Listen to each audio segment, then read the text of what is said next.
Good evening from the Arizona desert. My name is Tom and I'm out here in Phoenix, Arizona, and these are the nightly DoorDash numbers from the desert. Well, actually, it's middle of the day, almost a half a month later. I can't find the video. So I do have the screenshots and I have a story to tell you which will explain future videos that are coming down the pike.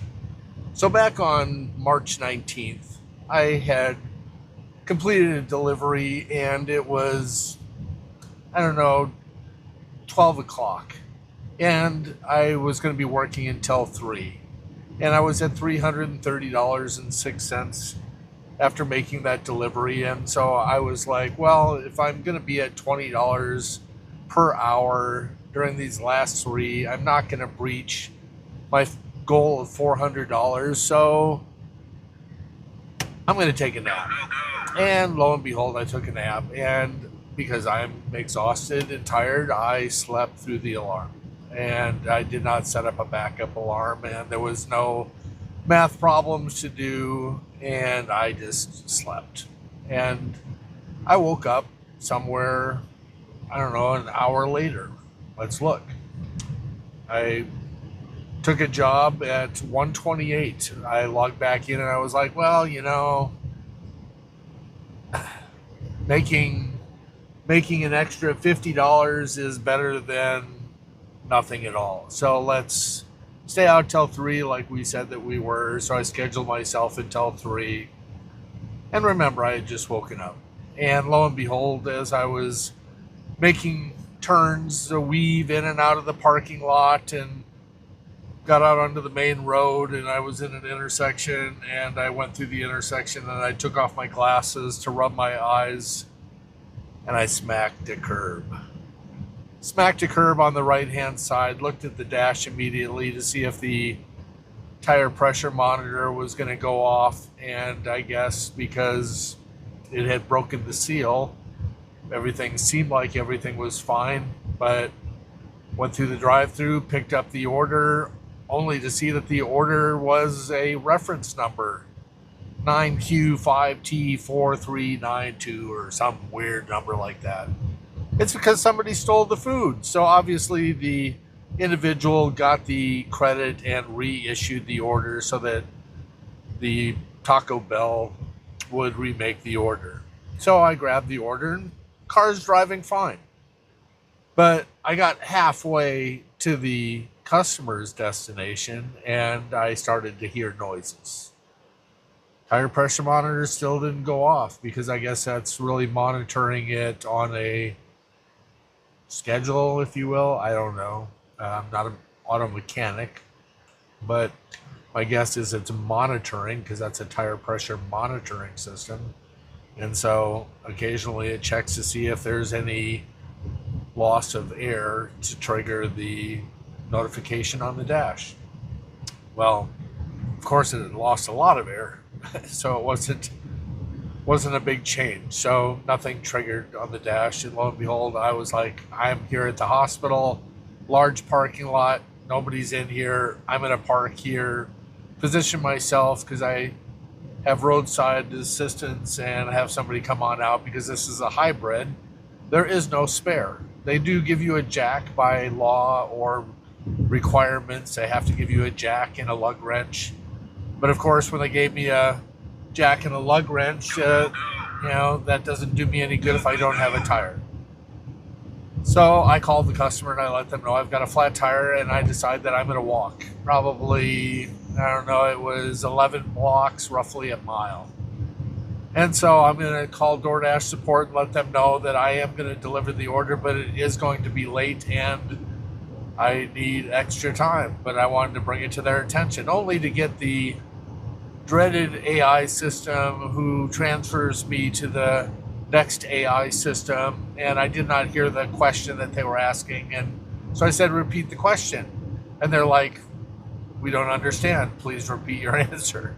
What's the question? And we went back and forth like this. And finally, I'm like, fine, I'm just going to inflict some pain that I'm experiencing right now onto the DoorDash support system, and maybe it'll flag something down the road. So I'm huffing it. I'm just I'm going to get this order there. And I try calling the customer only to go to voicemail, and I let them know that I have a flat tire and I have gate codes to the complex because I know it's a gated community as well as gated, locked doors to the buildings, and hopefully they'll let me in. Or I might have the code for their building in my system. I think I had like 90% of them on file.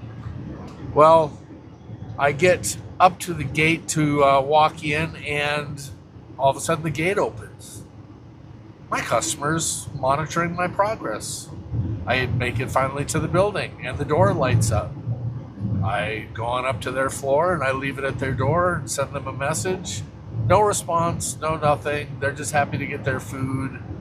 And ultimately, I felt like, as a man of integrity, I was going to get that delivery done. Now, granted, I could have called and I could have canceled on them again, and I could have been sitting there waiting for roadside assistance to show up, and I could have been eating their food.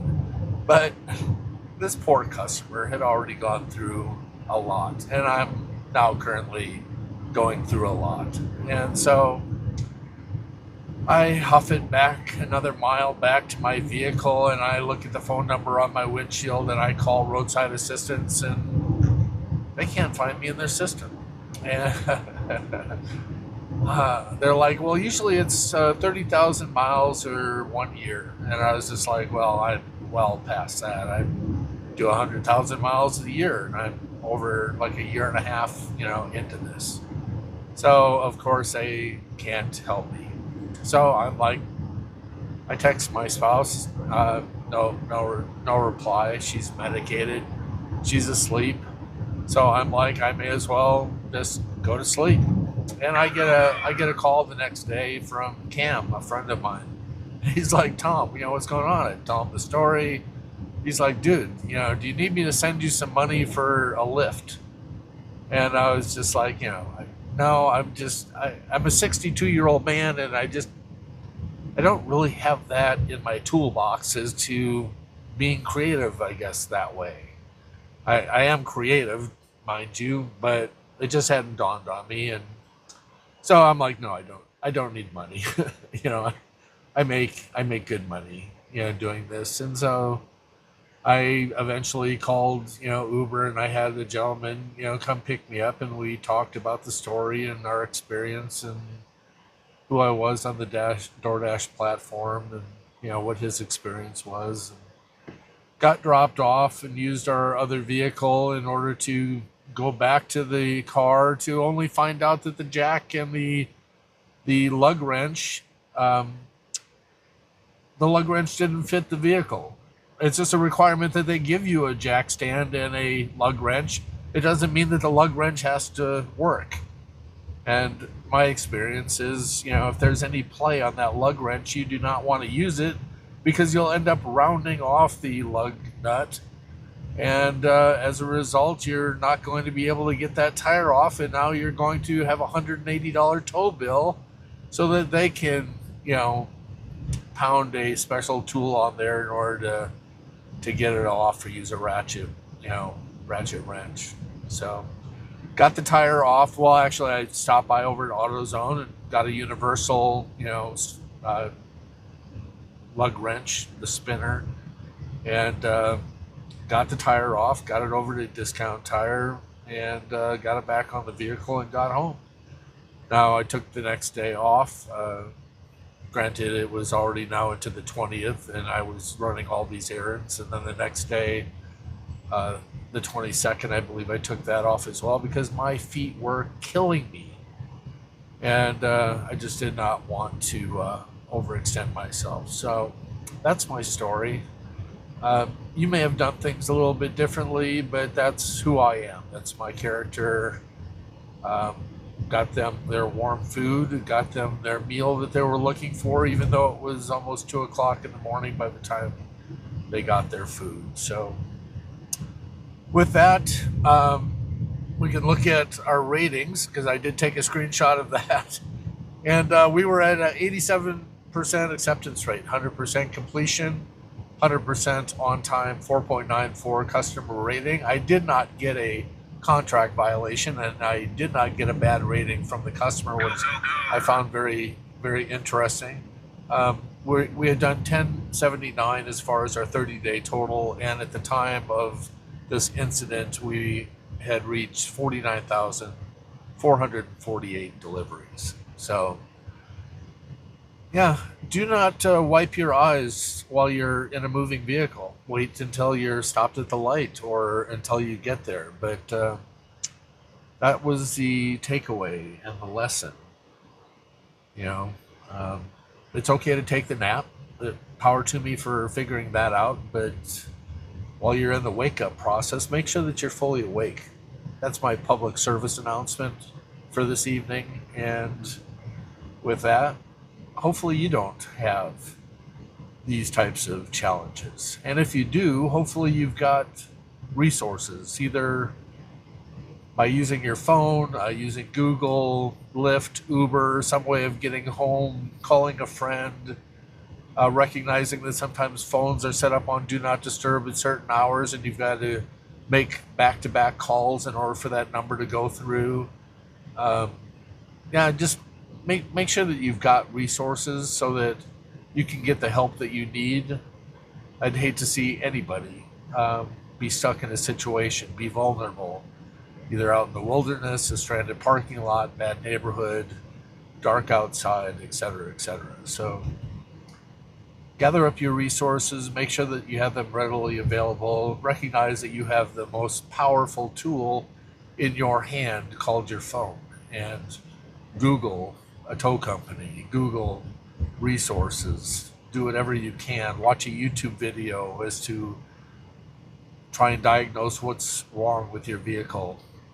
I didn't need that in my case, but you may. And so make sure that you've got all those resources lined up.